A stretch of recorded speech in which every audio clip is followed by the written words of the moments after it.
ਇਹ ਜਿਹੜਾ ਦਰਬਾਰ ਜਿੱਥੇ ਕੋਲੋਂ ਲੰਘ ਕੇ ਆਇਆ ਆ 5 ਕਿੱਲੇ ਜ਼ਮੀਨ ਇਹਨੇ ਬਾਬੇ ਹੋਰਾਂ ਦਿੱਤੀ ਹੈ।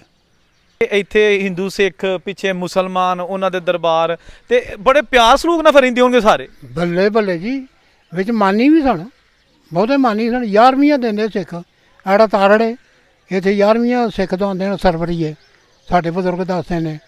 कोटली बाबा फ़कीर चंद। नाज़रीन, तहसील पसरूर से डस्का रोड पर जाएं तो रास्ते में एक गांव आता है जिसका नाम है कोटली बाबा फ़कीर चंद, यानी बाबा फ़कीर चंद की कोटली, ये गांव का नाम है। बाबा फ़कीर चंद कौन था? एक हिंदू अमीर तरीन शख्स था जिसके पास बहुत ज़्यादा अराज़ी थी। उसके साथ छोटे छोटे मंदिर भी बने हुए हैं जो आज भी मौजूद हैं, और बाबा फ़कीर चंद की जो आखिरी आरामगाह है वो भी इन मंदिरों के दरमियान में मौजूद है। इसके बिल्कुल साथ एक दरबार बना हुआ है। कहा जाता है कि ये दरबार के लिए उस वक़्त यानी पुराने ज़माने में ये दरबार के लिए जगह भी इसी बाबा ने फ़राहम की थी, क्योंकि ये सारी जगह इस हिंदू बाबे की थी। और यहाँ कोटली बाबा फ़कीर चंद का माहौल इतना ज़्यादा अच्छा था कि यहाँ पर मुसलमान हिंदू सिख बहुत प्यार के साथ रहा करते थे। हमें यहाँ पर बुज़ुर्गों ने बताया कि कभी कोई ऐसा वाक़या यहाँ रूनुमा नहीं हुआ कि यहाँ पर कोई हिंदू मुस्लिम फसादात सामने आए हों। बाबा फ़कीर चंद और यहाँ पर मंदिरों के हवाले से यहाँ एक बुज़ुर्ग थे, उनसे हमने बात की, वो आप भी सुनिए। मैं इस वेले खड़ा हाँ कोटली बाबा फ़कीर चंद। ये चंद किलोमीटर दूर पसरूर तो कस्बा है, और ये कहा जाता है कि इतने बहुत सारे हिंदू ते मुस्लिम ते सिख पाकिस्तान बनने तो पहला कट्ठे रहिंदे सन। ज़्यादा मालूमात असी अपने बजुर्गों को जानने हैं ਜਿਹੜੇ ਸਾਡੇ ਨਾਲ मौजूद ने। अल्लाह ताला इन्हां दी हयाती रखे। इन्हां नूं ज़्यादा पता होएगा कि इन्हां की वेख्या या इन्हां अपने बजुर्गों को की सुनिया। ਇਹਨਾਂ ਵੀ ਕੋਲੀ ਮੁਗਲਾਂ ਦੀ ਸੀ ਤੇ ਉਹ ਇੱਥੇ ਆਏ ਨਾ, ਸਰਕਾਰ ਇਹ ਹਾਥੀ ਦੀ ਸਵਾਰੀ ਕਰਕੇ ਆਉਂਦੇ ਸਨ। बाबा फ़कीर चंद ਬਾਬਾ ਫਕੀਰ ਚੰਦ ਇਹਨਾਂ ਦਾ ਇਹ ਸੀ, ਇਹ ਉਹਨਾਂ ਦੇ ਪੀਰ ਸਨ, ਗੁਰੂ किन्हां दे? ਸਿੱਖਾਂ ਦੇ ਇਹ ਗੁਰੂ ਸਨ। ਇਹ ਫਿਰ ਆ ਕੇ ਤੇ ਸਵਾਲ ਹੋਇਆ, ਉਹ ਸੀ ਬੇਔਲਾਦ। ਉਸ ਆਖਿਆ ਬਾਬਾ ਜੀ ਬੱਚੀ ਬੱਚਾ ਕੋਈ ਨਹੀਂ, ਸਰਕਾਰ ਨੇ ਫਰਮਾਇਆ ਵੀ ਕਿਹੜਾ ਕੋਈ ਖੂਹ ਨਾ ਲਵਾ ਦੇਣਾ। ਉਹਨਾਂ ਆਖਿਆ ਜੀ ਖੂਹ ਦੀ ਗੱਲ ਤੇ ਕੋਈ ਨਹੀਂ। ਉਹਨਾਂ ਬਗੈਰ ਔਲਾਦ ਤੋਂ ਹੀ ਉਹਨਾਂ ਪਟਵਾਰੀ ਗਰਦੌਰ ਸੱਦਿਆ। ਉਹਨਾਂ ਦਾ ਕੋਲੀ ਦਾ ਰਕਬਾ ਸਾਰਾ ਸੀ ਉਹ ਬਾਬੇ ਫ਼ਕੀਰ ਚੰਦ ਦੇ ਨਾਂ ਕਰ ਦਿੱਤਾ। ਇੱਕ ਸਰਸਾਈ ਨਹੀਂ ਹੋਰ ਕਿਸੇ ਕੋਲ ਇੱਥੇ। ਇਹ ਇੰਡੀਆ ਦਾ ਤਬਾਦਲਾ ਹੋਇਆ ਤੇ ਫਿਰ ਇਹਨਾਂ ਲੋਕਾਂ ਨੇ ਪਿੱਛੇ ਜ਼ਮੀਨ ਛੱਡ ਕੇ ਆਏ ਤੇ ਅੱਗੋਂ ਇਹਨਾਂ ਨੂੰ ਪੈ ਗਈ, ਇਹ ਉੱਧਰ ਚਲੇ ਗਿਆ। ਉਸ ਤੋਂ ਇਲਾਵਾ ਜੀ ਤਾਰੀਫ ਇਹਨਾਂ ਦੀ ਹੈ ਵੀ ਮੌਜ ਦੇ ਵੀ ਇਹਨਾਂ ਦੇ ਹੋਏ ਨੇ। ਇਹ ਜਿਹੜਾ ਦਰਬਾਰ ਜਿੱਥੇ ਕੋਲੋਂ ਲੰਘ ਕੇ ਆਇਆ ਇਹ 5 ਕਿੱਲੇ ਜ਼ਮੀਨ ਇਹਨੇ ਬਾਬੇ ਹੋਰਾਂ ਦਿੱਤੀ ਹੈ।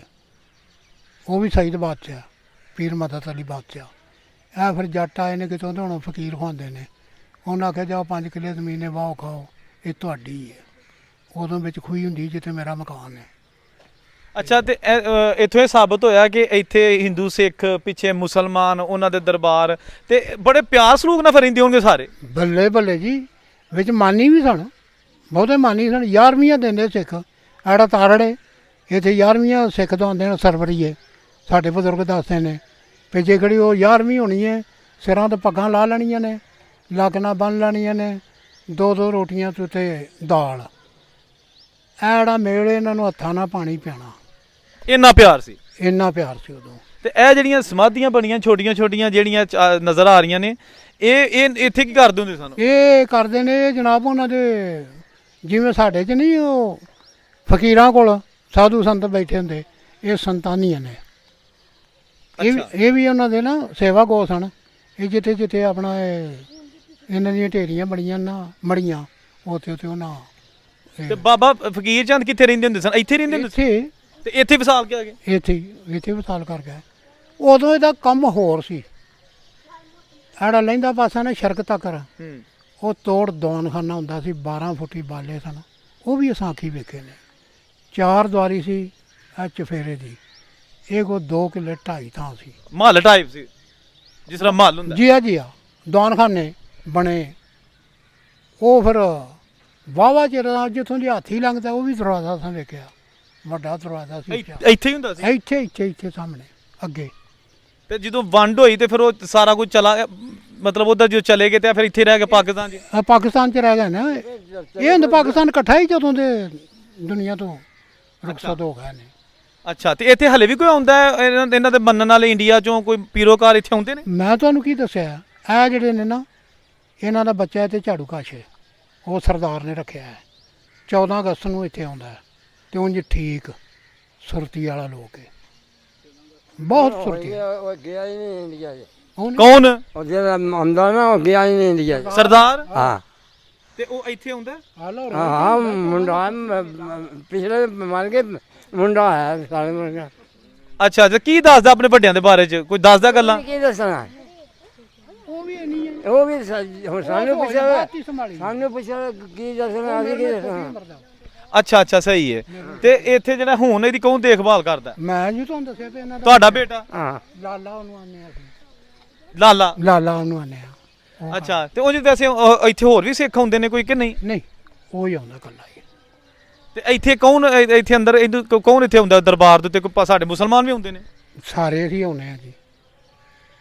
ਕਿਉਂਕਿ ਉੱਥੇ ਦੀਵੇ ਸ਼ਿਵੇ ਬਲੰਡੇ ਨੇ। ਜੀ ਆ ਅੱਛਾ ਬਾਲਦੇ ਨੇ ਇੰਨਾ ਯਾਨੀ ਕਿ ਪਿਆਰ ਮੁਹੱਬਤ। ਮਰਾਦ ਹਾਸਲ ਵੀ ਹੈ ਕ੍ਰਿਸ਼ਮੇ ਵੀ ਆਣਦਾਰੀ ਇਹਨਾਂ ਦੇ ਕੋਈ ਰੇ ਨਹੀਂ। ਹੂੰ ਆ ਸਈਦ ਬਾਦਸ਼ਾਹ ਨੇ ਅੱਛਾ ਸਹੀ ਹੈ। ਅੱਛਾ ਇੱਥੇ ਮੰਜੀ ਡਾਈ ਕਿੰਨੇ? ਫਿਰ ਸ਼ਮੇ ਸ਼ਾਹ ਤੋਂ ਉਹਨੂੰ ਸੀਮੇ ਸ਼ਾਹ ਅਸੀਂ ਆਨੇ ਆ ਅੱਛਾ ਇਹ ਉਹਨਾਂ ਦੇ ਮੂੰਹ ਦੀ ਗੱਲ ਹੈ ਹੂੰ ਤੇ ਉਹ ਆਂਦੇ ਨੇ ਵੀ ਇੱਕ ਰੂਪ ਆਇਆ ਸਫੈਦ ਦਾੜੀ ਹੈ ਬੜੇ ਜਵਾਨ ਨੇ ਤੇ ਆਂਦੇ ਨੇ ਜੇ ਇਧਰ ਪੈਰ ਕਰਕੇ ਮੰਜੀ ਨਾ ਡਾਇਆ ਕਰੋ। ਇੰਜ ਕੀਤਾ ਤੇ ਉਹ ਤਾਂ ਧਿਆਨ ਕੀਤਾ ਤੇ ਸ਼ਾਇਦ ਕੋਈ ਨਹੀਂ ਲੱਭੇ ਅੱਜ ਤੱਕ ਰੋਣਾ ਇਧਰ ਪੈਰ ਨਹੀਂ ਕੀਤੇ ਚਾਚੇ ਨੇ ਇਹਨਾਂ ਦੇ। ਤੇ ਇਹ ਜਿਹੜੇ ਚਾਚਾ ਜੀ ਇਹ ਹੈਗੇ ਨੇ ਆਹ ਜਿਹੜੀ ਸਮਾਧੀਆਂ ਬਣੀਆਂ ਛੋਟੀਆਂ ਆਹੋ ਇਹ ਤੇ ਇਹ ਸਾਡੇ ਜਦੋਂ ਥੋੜਾ ਬਹੁਤਾ ਬਾਬਰੀ ਮਸਜਿਦ ਢਾਈ ਤੇ ਸਾਡੇ ਇੱਧਰ ਢਾਣ ਲਾ ਪੈਂਦੇ ਤੇ ਇਹ ਬੱਚੇ ਨੇ ਇੱਥੇ ਤੇ ਨਹੀਂ ਕਿਸੇ ਢਾਇਆ? ਨਹੀਂ ਇੱਥੇ ਨਹੀਂ ਕਿਸੇ ਢਾਇਆ ਇਹਦੇ ਢਾ ਕੇ ਘਰ ਕੋਣਾ ਹੈ ਵਾਹ ਇਹਦਾ ਮਤਲਬ ਕਿ ਤੁਸੀਂ ਪੂਰਾ ਇਹਨੂੰ ਪਹਿਰਾ ਦੇ ਰਹੇ ਹੋ। ਆ ਇਹ ਵਲੀ ਨੇ ਵਕਤ ਦੇ ਇਹ ਵਲੀ ਨੇ। ਨਾਜ਼ਰੀਨ ਜਿਸ ਤਰ੍ਹਾਂ ਕਿ ਤੁਸੀਂ ਸੁਣਿਆ ਸਾਡੇ ਬਜ਼ੁਰਗਾਂ ਨੇ ਦੱਸਿਆ ਕਿ ਜੀ ਇੱਥੇ ਬਾਬਾ ਫਕੀਰ ਚੰਦ ਉਹਨਾਂ ਦਾ ਵੀ ਆਖਰੀ ਆਰਾਮਗਾਹ ਇੱਥੇ ਹੀ ਹੈਗੀ ਤੇ ਹਾਲੇ ਵੀ ਉਹਨਾਂ ਦੀ ਯਾਦ ਵਿੱਚ ਜਿਹੜੀਆਂ ਸਮਾਧੀਆਂ ਨੇ ਉਹ ਮੌਜੂਦ ਨੇ। ਉਮੀਦ ਹੈ ਤੁਹਾਨੂੰ ਵੀਡੀਓ ਅੱਛੀ ਲੱਗੀ ਹੋਵੇਗੀ। ਔਰੰਗਜ਼ੇਬ ਨੂੰ ਇਜਾਜ਼ਤ ਦਿਓ। ਅੱਲਾ ਹਾਫਿਜ਼।